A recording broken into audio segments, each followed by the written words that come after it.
kaj preseneča, zato je šlo gor, Bitcoin je šel gor, srebro je šel gor, določene delnice, ki so povezane s trenutno situacijo, so šle tudi kar precej gor. Jaz mislim, da zdaj bomo naslednjih kar še nekaj let gledali rast teh obrambnih delnic, ker imamo cel svet, ki se bomo začeti oboroževati. Amerika dejansko ni povečala bistveno proračuna za obrambo, ne? In tudi ni pričakovati zdaj, da bi bistveno povečevala tudi zaradi velikega dolga. Evropa pa je.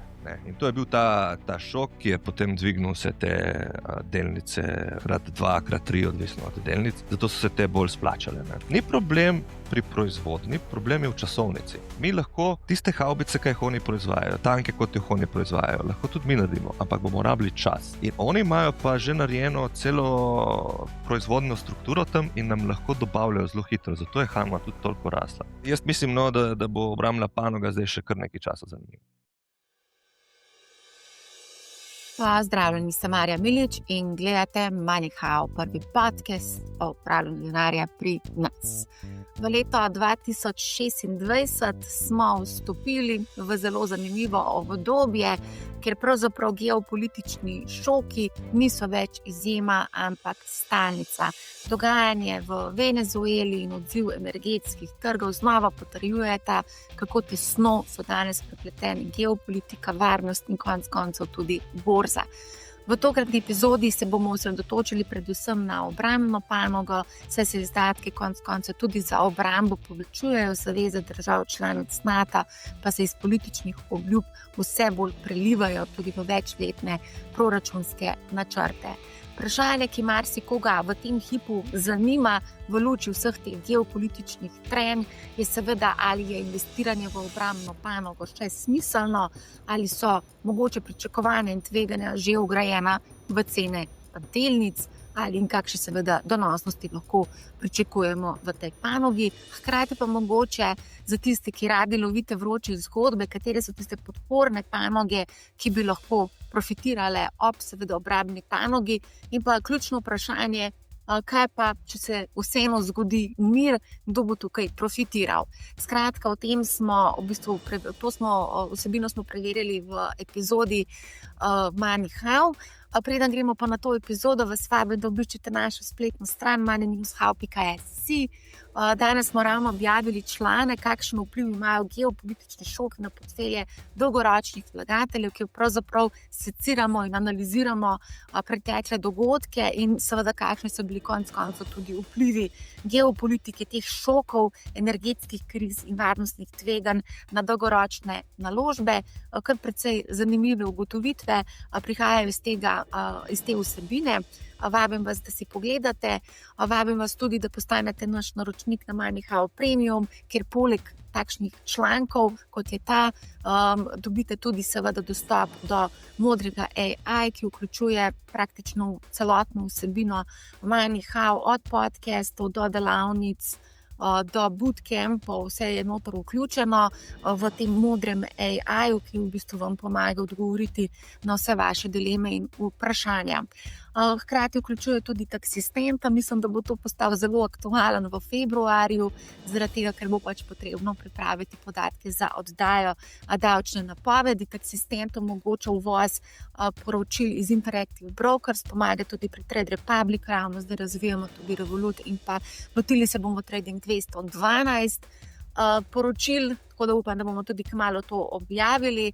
Za vse tiste, ki imate različne brokerje, omogoča taksistent tudi ročni vnos, tako da lahko kombinirate različne ponudnike oziroma platforme z tudi ročnim vnosom, čeprav mogoče ne ponujamo uvoza poročil iz tega vašega brokerja.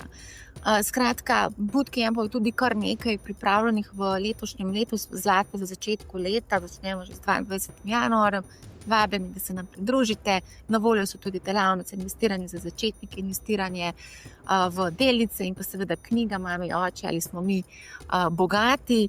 Knjiga je na voljo kot e-knjiga in pa seveda tudi kot tiskana knjiga, ki bo izšla kmalu.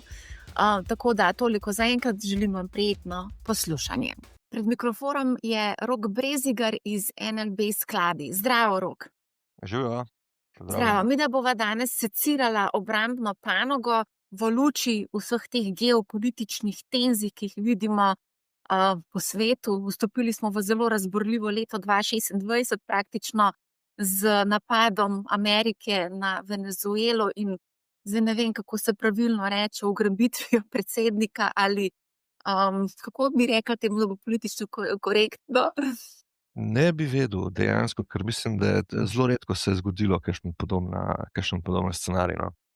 Ja, evo, zgodil se je, zdaj se celo Trump žuga tudi z drugim državam, drugim predsednikom, njegove ambicije za Grenlandijo še vedno ostajajo. Tako da je kar nekaj zanimivih žarišč, že itak po svetu, Ukrajina, Bližnji vzhod, tudi napetosti, Kitajska, Tajvan, verjetno še kje v Afriki.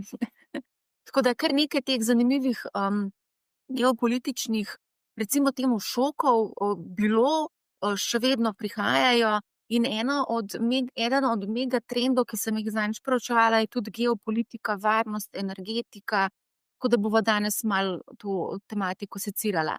A te je presenetilo, da v bistvu pravzaprav niti ni bilo neke reakcije na borzi, videli smo, novi rekordi padajo, globalni indeksi oziroma Dow Jones je dosegel neke rekordne ravni, nove.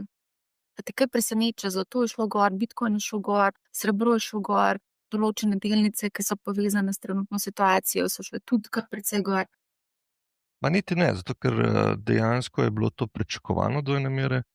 Mislim, to se pričakuje samo ukrepanje Amerike na v obeh Amerikah, ne, se pravi južni in severni, predvsem južni, je dokaj pričakovano, že odkar je Trump nastopil, da bo tam posredoval. Zdaj nismo sicer vedeli, kako točno.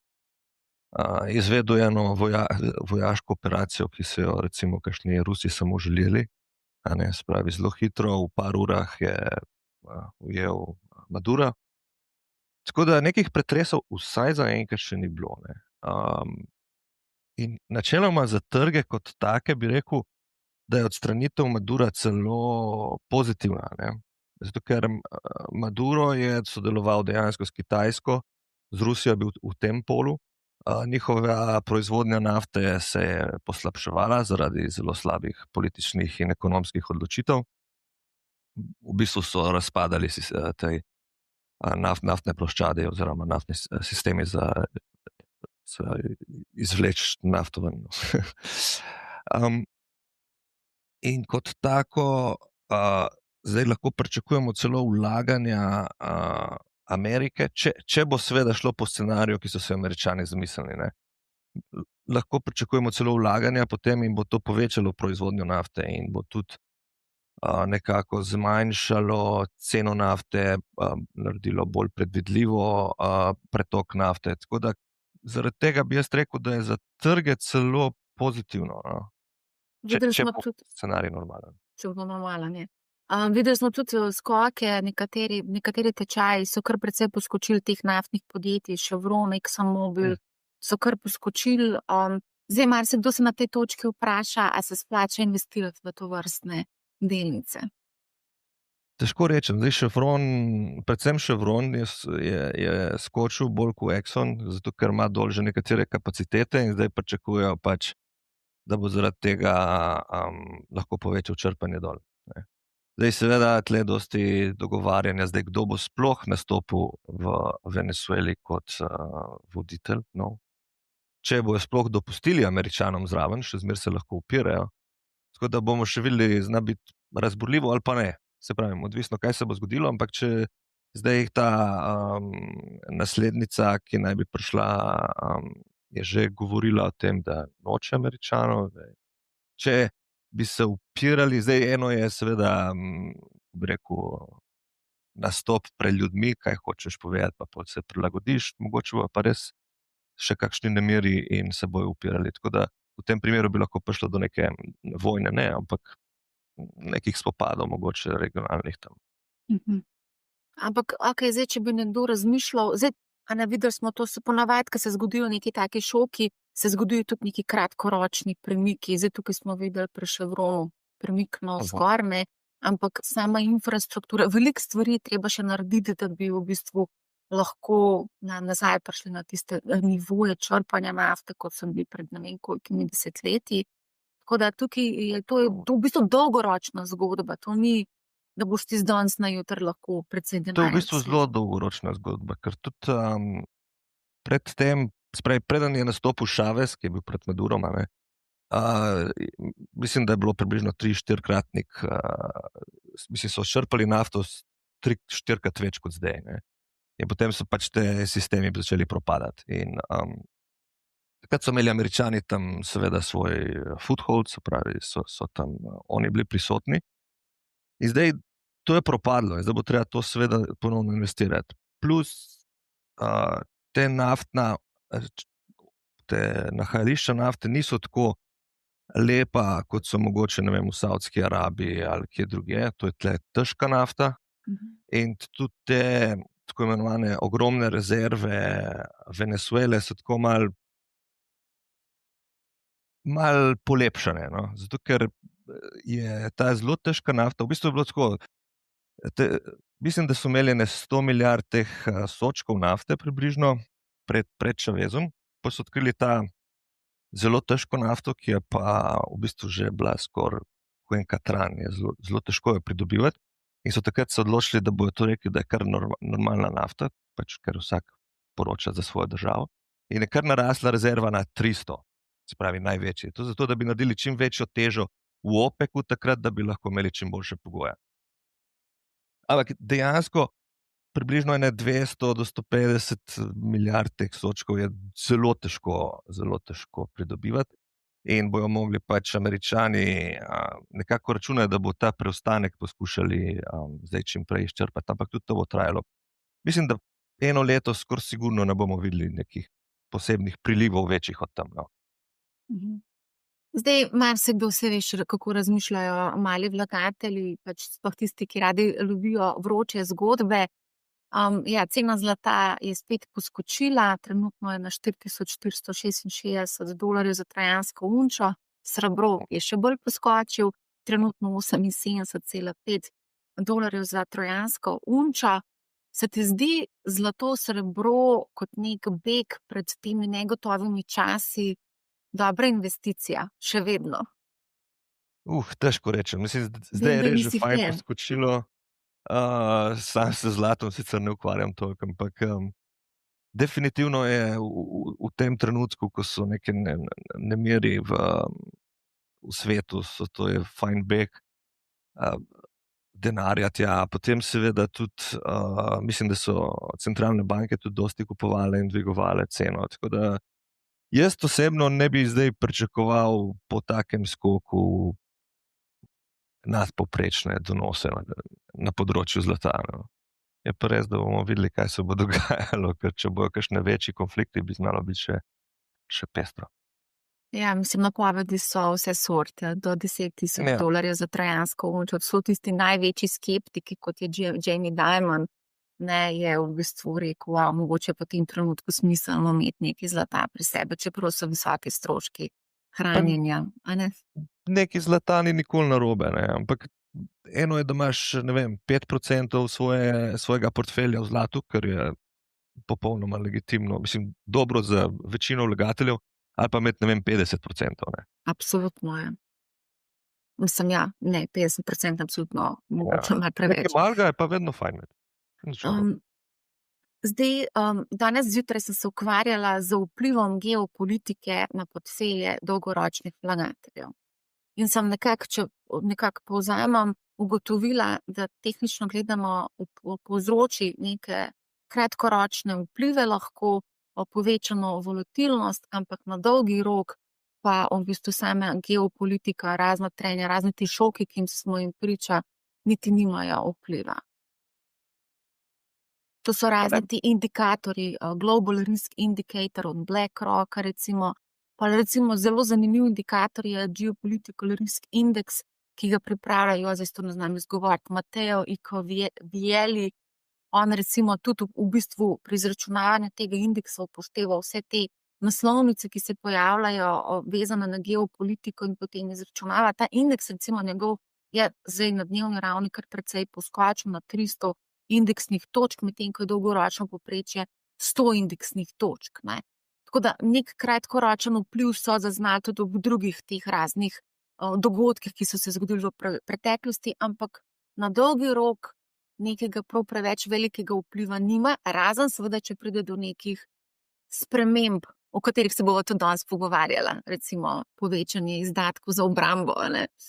Recimo, ne, kaj pa vem, meni pa geopolitika, mislim, da ima kar, mislim, po mojih izkušnjah, no, ima kar vpliv, odvisno, kaj gledaš kot na geopolitiko, no, iskreno povedano. Zdaj te vojne, taki šoki, to bo vedno naredilo en kratkoročni šok, odvisno na sektor, ene gor, ene dol. Ampak če gledam geopolitiko, kot recimo nek širši nazor, a ne, konkretno zdaj lahko rečem, da se mi zdi geopolitično Indija zanimiva, ne. Ker malo je zaostajala zdaj, ima zelo močno bazo ljudi, za razliko od večine sveta. Dokaj nevtralna v vseh teh mešetarjenj med različnimi državami. Dobra lokacija. Hočem povedati, to lahko gledaš kot na dolgoročno zgodbo. Meni to je dolgoročna zgodba. Podobno kot je bila Kitajska do zdaj dolgoročna zgodba, ne, rasti. Zdaj Kitajska ima drugo zgodbo. Tako da jaz načeloma se naslanjam na geopolitiko, v bistvu kar precej pri mojem vlaganju. Se geopolitika je tudi eden od megatrendov, o katerem pač govori praktično cel svet, na geopolitika, varnost, energetika. Zdaj, ko meniš Indijo kot zanimivo iz geopolitike, geopolitika je lahko širše razumemo, ne, recimo raziskava Goldman Sachsa, na pričakovanje za naslednje desetletje, kakšna so, oni so rekli, trgi v razvoju pričakujejo v povprečju na letni ravni 10,9% donosnost, recimo Amerika na 6,5% donosnost, se pravi, tukaj oni pričakujejo večjo rast. Recimo Japonska je tudi zanimivo, 8,2%, kaj pa Japonska, z vidika geopolitike je kaj zanimiva. Postaja malo bolj, se mi zdi. Mislim, da se je tudi Japonska mogla zdaj malo zbuditi. Da so dobili novo predsednico, ko je že Takaichi, ali kako je že, taka malo drugačna, kot so bili prej. Tudi malo bolj korajžna zdaj.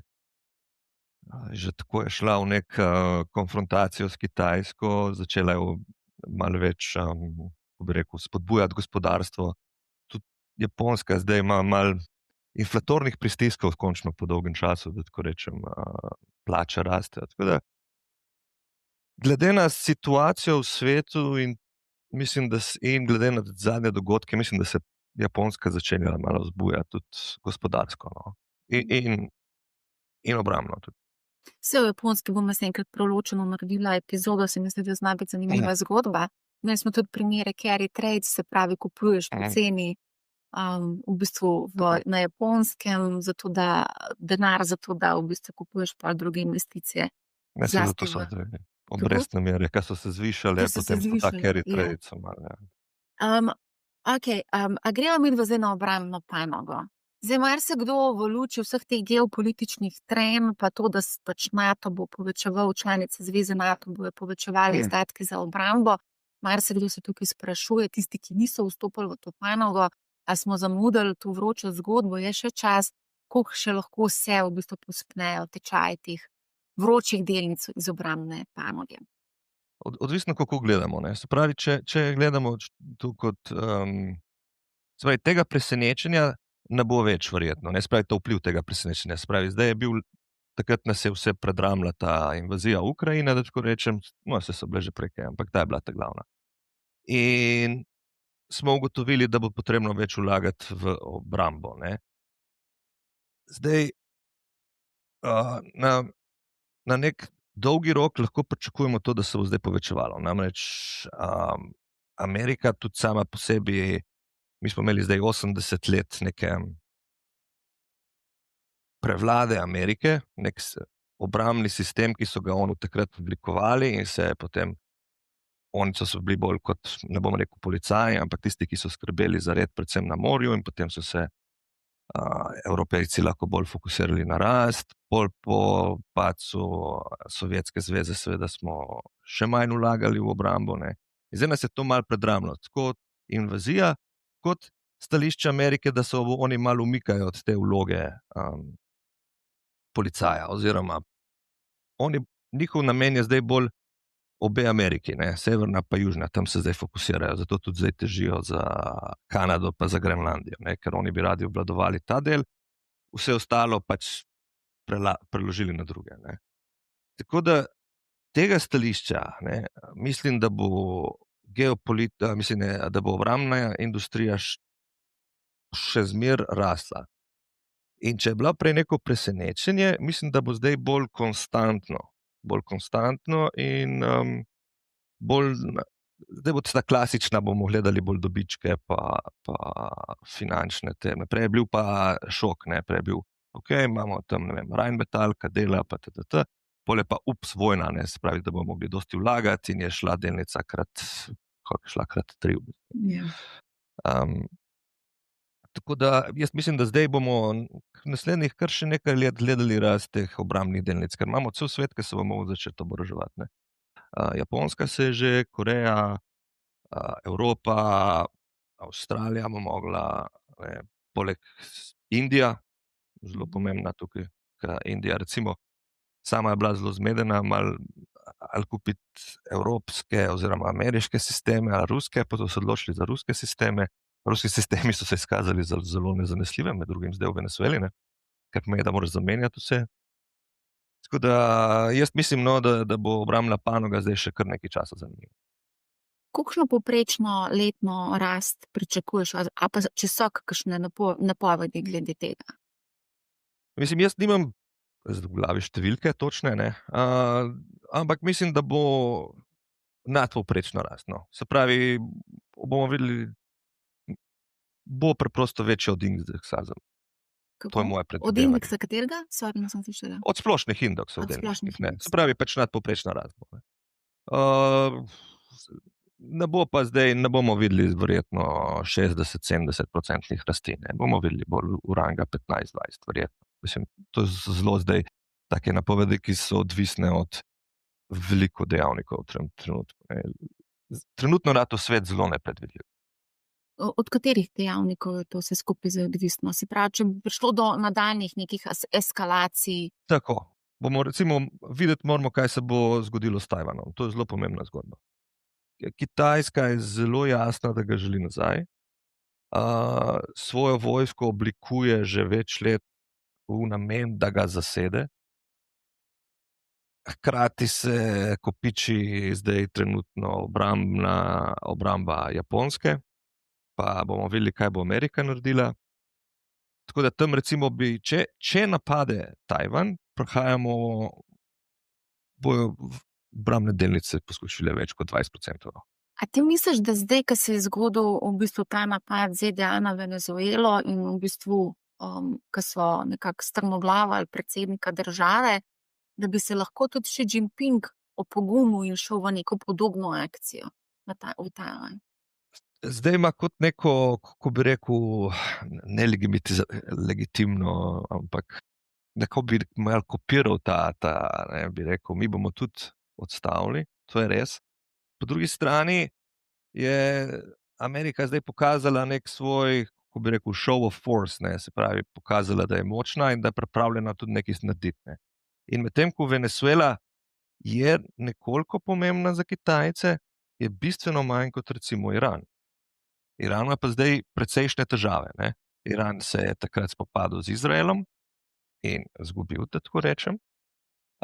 Ima velike ekonomske težave, suša je zelo močna, ampak tako res močna suša, imajo res težave zaradi tega. In ljudje se počasi začnejo upirati.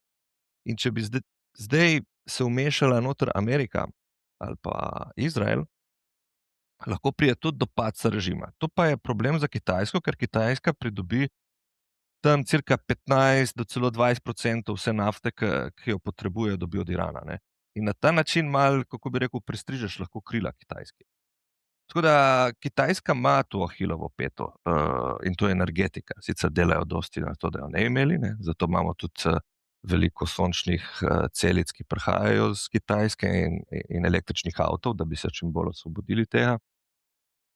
Ampak, ne vem, jaz gledam ta situacijo v Tajvanu in če ne težko vidim, da ne bo šel enkrat na Kitajsko. Jaz ne vem, kaj se bo zgodilo, ker je zelo motivirana v tem oziru. Če ne vojaško, zna biti pa politično čez več desetletij. Se pravi, še eno žarišče. Ja, sem to že, mislim, bomo videli, delajo se vsem na tem, da ne bi bilo, ker če bo to žarišče, imamo lahko tudi mi problem. Ne? Recimo, Kitajska bi delala, mislim, obstaja en idealen scenarij, da tako rečem skoraj, za Kitajsko. Ne? In to bi bilo, da spodbudi Rusijo, da napade gor Litvo, ne? Tako da se Evropejci fokusiramo lahko na Rusijo, z malo pomoči Amerike. Oni bi šli na Tajvan, ne? Po njihovem scenariju bi ga prevzeli slej ko prej potem, ne?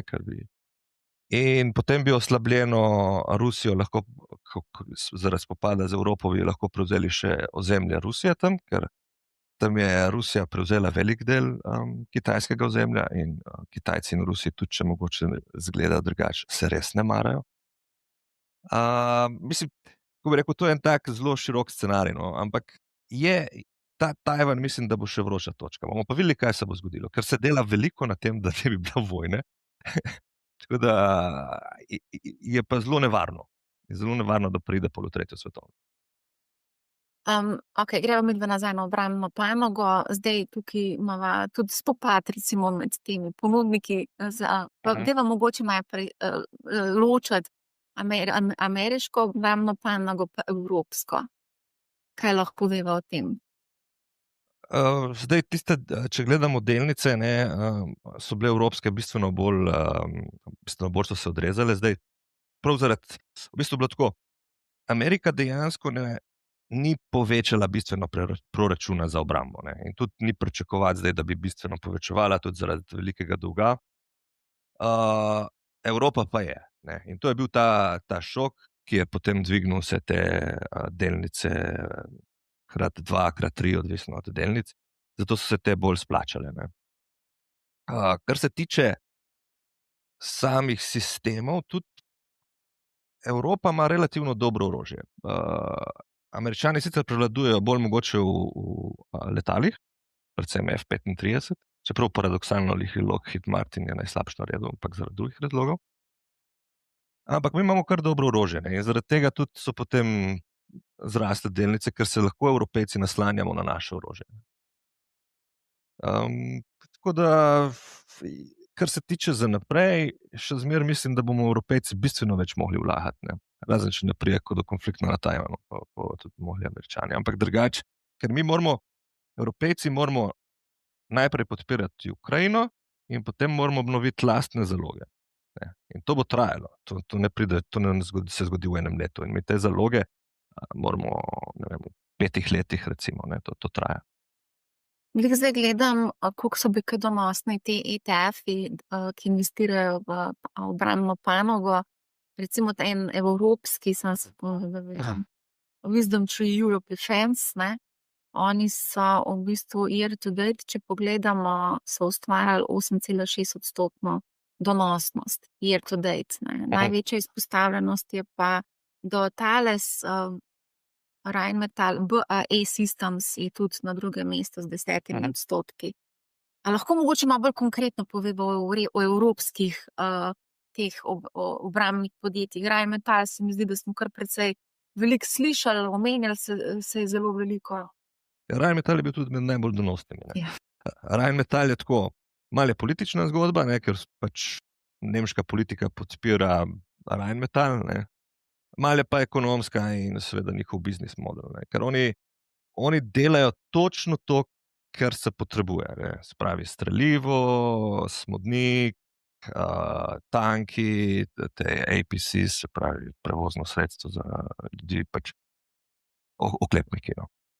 Skratka, vse stvari, ki jih mi potrebujemo, ki se jih potrebuje v velikih količinah, ne, oni delajo. Plus, recimo zanimivo, sicer zdaj nisem gledal neki cajt, ampak se ni važno, ker je še zmeraj visoko, po mojem, zelo visoke marže so na te izstrelke, na te granate topovske. To so, ne vem, 20% marža, vse sem pozabil, ampak je bilo v tem rangu. Ne. Zato, ker dejansko jih ni. In to dela Rheinmetall. Ne. To so odprli pravkar, mislim, da so v Romuniji naredili en nov obrat za smodnik ali za granate. V glavnem, močno povečujejo proizvodnjo, prišli bojo vse, ne vem, na 1,5 milijona ali celo več kot 2, se sem pozabil, da koliko je njihov plan, odvisno, kakšno časovnico gledam. Tako da Rheinmetall je zaradi tega drag, ampak je res z razlogom, no. Lahko pričakujemo, da to, kar oni delajo, bojo delali še kar nekaj časa. Potem imamo. Zdaj, ko si rekel, da je drag, a se ti zdi, da je še zmeraj priložnost, čeprav je pač valuacija malo visoka, se ti zdi, da je lahko priložnost še vedno za nakupno, ravno zaradi tega, ker pač so edini, ki izdelujejo to? Je. Ne bomo zaslužili več 100%. Samo to, da na hitrico še V povem. enem letu. Year to date je 12%, a ne? A dobro, to je samo zdaj 6 dni. To je zdaj, Ampak, ne? ja. Eno leto, sem malo pozabila, da smo že v novem letu. Res je. Enoletno obdobje je 188%, 5-letno 1900%. Če gledava pa od začetka vojne, to je pa 2020, zdaj bomo praznovali praktično 6. obletnico te invazije, je pa tam okrog 2000, ne? Ja. Vse Procentna logično. donosnost. Prej sploh ne vem, če so kaj dosti delali. No. Mislim, evropska obramba, govorim, ne samo Rheinmetall. Evropska obramba je bila pred invazijo, obnavljali so zaloge za to profesionalno vojsko, da imajo tam malo zavajanje. In zdaj so mogli krepko povečati investicije in proizvajati. Ne. Ampak ja, vse so se zbudili, no. Rheinmetall se je zbudil. Jaz mislim, da bo nadpoprečno rastel, vsaj moje mnenje, tle, ker ne vidim razloga, da bi povpraševanje še padlo še nekaj časa. Zraven imamo pa v Evropi imamo še kar nekaj lep, dobrih delnic, recimo. Dobro, francoske so tudi v redu obrambne, zdaj malo je problem, zato ker francoska država ima malo težave, ne. So kar precej zadolženi, ampak še zmeraj ta Thales ima vse te, kako bi rekel, elektronsko bojevanje, senzorje, elektroniko. To je zdaj v tem trenutku zelo pomembna panoga oziroma segment te obrambne industrije. In mislim, da tudi zato, koliko je NP, mislim, da okrog 45, nekaj takega, če sem gledal. Čakaj, ravno sem odprla, pa je 48. No, tam nekje. In je, recimo, povpraševanje po njegovih produktih, po mojem mnenju, se bo še nadaljevalo, ker je taka industrija, ne. In zraven imamo še neke druge, v Franciji ta Dassault, ki letalo, se ne bom spomnil, je tudi popularno zdaj, oziroma se povečuje povpraševanje po njem. So pa tudi civilno malo, ne, se pravi, so tudi civilno malo, mislim, nekaj prodajajo na civilno sfero. A ta Dassault Aviation? Ja, oni imajo vojaška letala pa civilna letala, ne. Ampak ja, malo več so odvisni od same francoske države, ker recimo Thales je malo bolj globalni, zato lahko pričakujemo tle, mislim, Thales mi je bolj všeč, kot je pa tudi dražji, ne. Recimo, kar je malo naredil, je bil Kongsberg, to je ta norveški. Mislim, da je lani naredil samo skoraj nič, no, 2-3%. Ampak pred tem je pa precej. Pa sem gledal, je sploh ni bilo do nekih slabših povpraševanj po njihovih produktih, samo mislim, pričakovanja glede njihove rasti so bila recimo malo previsoka v preteklosti, zato ker imajo dobre produkte, raketne sisteme. Tako da to bi bil lahko tudi en zanimiv potem, če bi se pričakovanja malo spustila. Ravno gledam 12% donosnost v enem letu. Letos? V enem letu. Aha, v enem letu se pravi, ja. Ker si rekel, da ima slabša donosnost. Letos 8%. No, ampak ja, to je zaradi tega, ne, ampak če primerjam z, ne vem, Leonardo je skoraj podvojil, ne, Rolls-Royce tudi, ki dela samo motorje, sicer, ampak no, ne, samo večinoma je tudi podvojil, pač ta je naredil relativno malo, recimo, to je en tak zanimiv. Zdaj pa Američanih, ki imamo, kot smo rekli, ta Lockheed Martin, ne, se pravi, oni imajo F-35 delajo, trenutno bi rekel najboljš neko serijsko letalo. Ampak in je tudi dejansko izvozni hit, ne. Problem je, ker so si oni zamislili, so prodajali, slab sistem so naredili. No. Pred letom 2021 so prodajali s fiksno ceno, potem je prišla inflacija, potem so prišle neke zamude, neke težave so bile pri proizvodnji. Skratka, vse se je podražilo in zaradi tega so precej manj zaslužili. Ne. Zaradi tega je recimo Lockheed Martin bil letos imel precej manjšo rast. Ne. Po drugi strani smo imeli pa dobro zgodbo, je bil pa ta GE, ne, spravi General Electric Aerospace, ki je pa naredil spin-off. In prav zaradi tega spin-offa, ki so rateli malo bolj, kako bi rekel, malo bolj prožni v svojem poslovanju in prodajajo pa predvsem motorje, letalske motorje. In ker je bilo povpraševanje večje, recimo so tudi precej delnica precej zrasla. No. Recimo, če par takih firm. Kaj pa te klasike Leonardo, recimo o tem smo veliko poslušali tudi pri nas. Ja, tiste helikopterje. Ne. Ja. Leonardo je še zmeraj zanimiv, zato ker delajo tudi, oni so precej na helikopterjih, sodelujejo pri razvoju letal. Mislim, da sodelujejo tako pri proizvodnji F-35, kot pri razvoju tega novega 6-generacijske. Mislim, da so oni. Italijani so zraven, tako da verjetno so oni. Tako da definitivno je še zmeraj zanimiv za prihodnost. Kaj si še omenjal, kaj pa te Airbus, recimo? Airbus je sicer je tudi vojaško, ampak je bilo precej civilno. Ne. Airbus pa Boeing sploh je slabo delal, ne. Ampak Boeing je imel druge težave. Boeing je dejansko imel quality control problems, ne. Se pravi problem mislim, da smo 2 leti poslušali, vsake par mesecev je neko letalo imelo grozne težave od Boeinga. Pa mislim, da so imeli negativen cash flow. Skratka, precej slabo jim šlo. Airbus je pa, mislim, je bolj se nekaj naredil, ampak je bolj civilno letalstvo. No. Je tudi na obrambnem področju, ampak je tudi precej civilnega. Če bi mogel izbrati iz množice teh delnic, katera bi rekel, da je tista, ki je definitivno za imeti v portfelju? Za imeti v portfelju? Ja, Rheinmetall mi je še zmerno, tudi če je drag. Jaz mislim, da Rheinmetall je še zmeri. General Electric ima tudi dober model trenutno. Mi je všeč, ampak to sta oba kar draga. Recimo ena poceni, ki mi je všeč, ki pa nismo še omenili, pa Hanwha. Ne, pa to je pa ta južnokorejski, ne? Ja. Mislim, da se to že govoril, marca sva snemala. Ja. 25. Pa je naredila od takrat, mislim, da največ. Čakaj, moram pogledati, koliko je naredila. Mislim, da ima več kot 150% je lani naredila, sem skoraj sigurna. Hanwha je naredila mislim, pomemben skok je naredila, zato ker je Evropa rabila sisteme. Ne, mi smo rabili. Ni problem pri proizvodnji, problem je v časovnici. Mi lahko tiste havbice, ki jih oni proizvajajo, podobne tanke, kot jih oni proizvajajo, lahko tudi mi naredimo, ampak bomo rabili čas. In oni imajo pa že narejeno celo proizvodno strukturo tam in nam lahko dobavljajo zelo hitro, zato je Hanwha tudi toliko rasla. Njihovi sistemi so pa dobri, no. Primerljivi z našimi. In potem so naredili zelo dober biznis s Poljsko, mislim, da so šli tudi v Romunijo, in celo so jim podali licenco, da so lahko kupovali, da so lahko proizvajali oni. Ne. In zaradi tega je bila Hanwha tako uspešna. Ne. In mislim tudi, da bo še naprej. Se pravi, rekel si 182% na 183 v enem letu, v 5 letih. 2750%, to je še več kot Rheinmetall. Ja. Ne. To je pa, to je HANWHA Aerospace.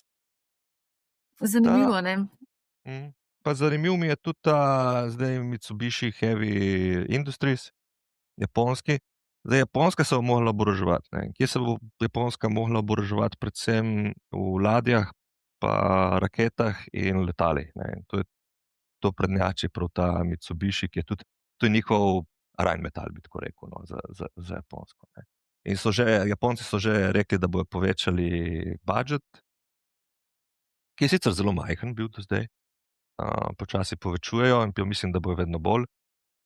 Tudi spreminjajo malo njihovo vojaško doktrino, včasih je bila izključno obrambna zaradi druge svetovne vojne, ampak zdaj ugotavljajo, da mogoče je fajn zaradi groženj, da so rahlo bolj ofenzivni, če je potrebno. In zato bo Japonska, po mojem, še precej investirala v to. Oni nimajo niti 2% BDP-ja še ne investirajo v obrambo.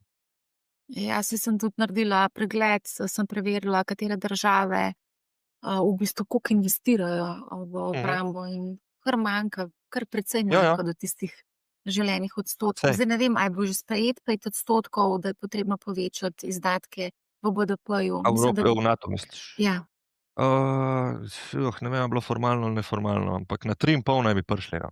na 3,5, ja. Se Pa pravi, do podpisal leta 2035 vsako leto in to so res ogromno denarja bo šlo v to.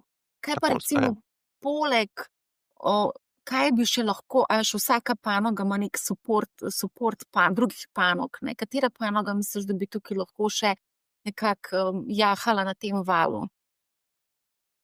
Software, cyber security, to je sigurno zanimivo. Potencialno energetika, bo pa AI prišel tudi noter. No, sej ne, ampak če gledamo recimo to bojevanje z dronov, ne, zdaj imaš ljudi, ki ima pač enega drona in leti okrog, predstavljaj si, da imaš drone, ki so avtonomni. Ti pošlješ 5000 dronov na fronto in se ne zafrkavajo z njimi in oni vse naredijo, ne. Recimo to je ena iz dokaj hitrih, po mojem, posodobitev bo. Tako da v tem smislu energetika, ja, kaj bi še bilo? Mislim, da so te glavne panoge, no. Trenutno. Kaj pa recimo kakšni zanimivi igralci iz drugih sektorjev, ki bi jih mogoče izpostavil, pa da so nekako support te obrambne panogi, Poleg teh. poleg teh? Kaj recimo gledaš? Kaj bi v bistvu dal, če bi imel defense sklad, kaj bi noter vrgel? Defense plus podporne panoge. Materials. Materials imaš od jekla, ki ga boš rabil dosti. Zdaj smo videli tudi cena bakre nenamalo skočila, Tako. novi rekordi. Pa rare earth, ne. Mislim, pač te redke kovine. To rabiš. Ti rabiš magnete za vso elektroniko, ki imaš, ne. Saj to se tudi Američani zato toliko borijo za te redke kovine, ne. Tako da to je še ena taka panoga, no, ki bi znala biti. Se pravi, sektorsko, če bi gledal za obdobje naslednje desetletje, bi rekel, da je verjetno pač ta obrambna panoga, poleg seveda AI. O AI-ju zdaj sploh ne vem, če bi govorila, ampak Ne, AI to je malo ločeno, no. Ločeno. Ker so povsod. AI bo povsod. povsod bo, ja. Katere panoge še tukaj vidiš? Rekel si materiali, energetika, Software, software, to je zelo pomemben. Pol imamo pa rekel si tudi ta varnost, hekerski napadi. cyber security. Cyber security, ja. Saj to je Kibernetska basically, to je software, ne, da tako rečem. Mislim, Okej. spada v pač ta umbrella. Sem prepričan, da je še kaj, ampak se zdaj res ne spomnim. Kaj pa recimo, če gremo v eno drugo smer, zdaj smo govorili o teh tenzijah, o teh potencialnih žariščih, ki nastajajo, so nastali. Kaj pa v primeru, da pride do dejansko miru, ne, o katerem zdaj zelo, zelo veliko se govori, Ukrajina, Rusija. Kaj pa če pride do miru, a ne, takrat se pa sprožijo nekateri drugi mehanizmi, a ne, potem je treba obnoviti države, a ne? Res je. No, in mislim, da obstaja relativno realna možnost, da bi prišlo do nekega miru v prihodnjem letu, dve. Mislim, zdaj ta vojna je koliko že 4 leta, mislim, če pogledamo A ni drugo od leta svetovno vojno. 2020? 22. 22. A ja, koronavirus je bil 22. Če ne štejemo, da so 2014 šli na Krim, ne, in so se pol bojevali na Donbasu. Ampak tisto ni bil tak total war, bi rekli. Ampak zdaj se pa ene 4 leta že bojujejo kot med drugo svetovno vojno, da tako rečem, ne. Druga svetovna je trajala od 39 do 45, ne. Mislim, to precej izčrpa države in če zdaj bo cena nafte padla, ne, oziroma če bo še zmeraj nizka, bo imela Rusija težave, ne. Sicer sta obe državi utrujeni, ne, da ne bo nesporazuma, ampak kli zaradi tega je večja možnost, da se bo pol nekaj zgodilo, da bo prišlo do nekega premirja ali pa do kakšnega poraza. Ne vem. Kar pa hočem reči, je, da navkljub temu, ne, bo obramba vsaj v Evropi še zmeraj, po mojem, se povečevala. Mislim, povečevala bo mogoče konstantno povečevala, ne tako hitro kot zdaj, ampak zato, ker bomo mogli preprosto povečati zaloge. Povečati zaloge in Rusija se je pravkar izkazala za grožnjo. Ne. Se pravi, prej smo mislili, ok, v Evropi ne more biti vojne, zakaj bi se sekirali, če se spomnimo, če si 10-20 let nazaj govoril o tem, da moraš investirati v vojsko, so vsi rekli, da je to pa napadlo, ne. Zdaj nam je jasno, kdo. Ne. In zato pričakujem, da bo, ampak sigurno bo šlo, kratkoročno bo delnice padle, kaj bo rekli ne. Bo pa zanimive potem, če bo prišlo do premirja, bo pa prišlo do obnove Ukrajine in bojo pa šele tudi te družbe, ki bi se s tem ukvarjajo, ne, recimo gradbeniki, kaj je ta Heidelberg Materials, recimo v tem stilu, banke, ki bojo dajale posojila, verjetno bo tlekšen Raiffeisen zelo hitro vstopil noter, ki imajo tam precej prisotnosti, ne. Kaj je še ona italijanska, imamo tudi Buzi, je tudi gradbenik, podobno kot Heidelberg, recimo, pa kakšen Schneider Electric zna biti zanimiv, ker bojo tja energetika bi šla. Tako da je dosti družb v Evropi, ki bi z obnovo potem lahko precej zaslužili. Obstaja ta ukrajinski Reconstruction Index, ki ga je naredil VTTFI, ko se to zgovori. In zdaj, ko omenjaš, kaj bi vse lahko profitirali, industrials, metals, technology, energy, največ pa industrija, oziroma industrials. Pa gledaš pač katere so tiste delnice, ki so noter vključene, CRH, BAS Systems, to vidimo tudi Rheinmetall je tudi noter, Vinci, kako? Ja, Vinci, recimo Vinci je tudi ena. Caterpillar je tudi noter, ne, v tem, ameriški, Johnson Controls, International, Emerson Electric si tudi omenil, ne, Schneider Electric, tako da vse to je noter. Ja, to so take klasične, ki bojo, po mojem mnenju, če bo tam prišlo do obnove, bojo mogli vstopiti.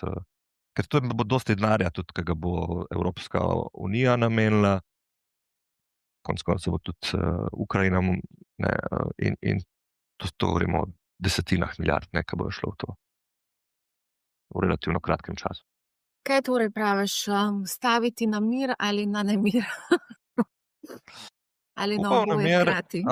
Ampak definitivno bi stavil na trenja. Ne, se pravi, da bojo cel cajt se bojo pojavljala trenja zdaj. Ne. Zdaj se bo Amerika malo umaknila na svoj rajon, ne, in zdaj se bojo mogli tudi druge države malo zbuditi, ne, Japonska, Južna Koreja, imajo Kitajsko zraven, bojo mogli pospešiti malo, pa Tajvan, seveda logično tudi, ne. Avstralija je tudi tam spodaj in Kitajska pogleduje rada proti Avstraliji. Ne tako, ampak je fajn, da ima še eno obrambno, predvsem pomorsko, ne. Evropa smo videli, kaj rabimo, ne. In konec koncev tudi Amerika bo verjetno dol v Južni Ameriki še precej prisotna, ne. Zdaj Kolumbija, ok, s Kubo po mojem ne bomo imeli dosti opravka, mislim, vojaškega, mislim. Bomo videli, kako bo. Ampak trenja bojo. Ampak glede na to, da tlele vidimo v tem Reconstruction Indexu ukrajinskem, vidimo recimo Rheinmetall, oziroma vidimo podjetja, ki so v bistvu na obeh koncih, ne. V obrambi in v gradnji oziroma rekonstrukciji. Obrambo. Mislim, ti boš mogli imeti svoje obrambne sisteme tam, ki bojo sam čakali, da pride kdo mimo, ne. To ni debate. Ukrajina bo mogla, ne glede na izid vojne, bo mogla imeti močno obrambo. Zdaj, ko imamo portfelj pred sabo, koliko procentov načeloma se priporoča en tak tematski, recimo ETF ali pa tematska zgodba v portfelju? Dosti ne, ker samo obramba ima relativno majhen delež v teh delniških indeksih, ne. Tako da zdaj, če bi človek res stavil dosti, ne, se pravi, bi se rad izpostavil, jaz več kot 10%, vseeno ne bi šel. Mislim, zelo je odvisno od posameznika, kakšni posamezniki bi seveda radi se bolj izpostavili. Ampak ja, recimo 10%, če si res misliš, hočeš še 20%, ampak več pa ne. Mislim, to so. Obramba je relativno majhna industrija, ne, znotraj vseh market capa svetovnega. Mislim, da sem brala ravno eno raziskavo, ki je naredil Morningstar. Samo sekundo, da jo najdem. Ker v bistvu so prav raziskovali, kakšne so donosnosti teh tematskih ETF-ov v primerjavi na dolgi rok, ne. Oni so ugotovili, da ti tematski ETF-i, da manj kot eden od 10 tematskih ETF-ov uspe preseči donosnost globalnih delniških indeksov na dolgi rok. Ja, meni jaz imam dejansko rad globalne indekse. Če že, mislim, regionalne mi je všeč ameriški indeks. Mislim, za povprečnega vlagatelja bi jaz rekel, da nek ameriški ali pa nek splošno globalen indeks, kaj teh globalnem je tudi dosti Amerike, ne? Mislim, da 50%, če ne več, 60%, je najboljš. Druge stvari so tako, ko hoče človek malo popestriti, malo začiniti svoj profil, ne. Se reče, zdaj imam malo denarja, se mi zdi, da bo to perspektivno, pa da malo tja, ampak Če Može malo loviš vroče spremljati. zgodbe, ne, pa moraš spremljati, Ja. kaj se bo seveda dogajalo. Zdaj recimo, ko si izpostavil Rheinmetall, ne, Rheinmetall je tudi vključen v DAX-u, tako da, če kupaš DAX, kupaš Tako, je tole bolj 40 malo. velikih nemških Ja. podjetij, pa dobiš mislim, pa tudi investiraš v Rheinmetall, Siemens Energy. Tako da nekaj je noter, ne. V katerem indeksu, a misliš, da je v evropskem tem širšem indeksu več Rheinmetalla noter? Ma ni toliko, v 600, ne, SX, V 600, ja. po 600, ja. Mislim, da je, ampak ni tako velika firma. Mislim, je, ampak ni. Ni to največja, mislim, med top 10, recimo, ne. Ja. Zdaj trenutno ne najdem tega podatka, da bi pogledala točno, koliko je, ampak vidim pa, da je tudi ASML noter. Ja, Še ASML je. AstraZeneca, Novartis, Nestlé, SAP, Shell, Siemens. Dosti farmacevtov, dosti bank imamo, SAP je noter, je kar nekaj, prej prideš do Rheinmetalla. Zdaj, ko sem se pogovarjala o podpornih teh sektorjih, pa ko si omenil glih zdravstvo, je tudi zdravstvo lahko podporni sektor. Obrambni? Ja. Ne bi se lih nadejal, no.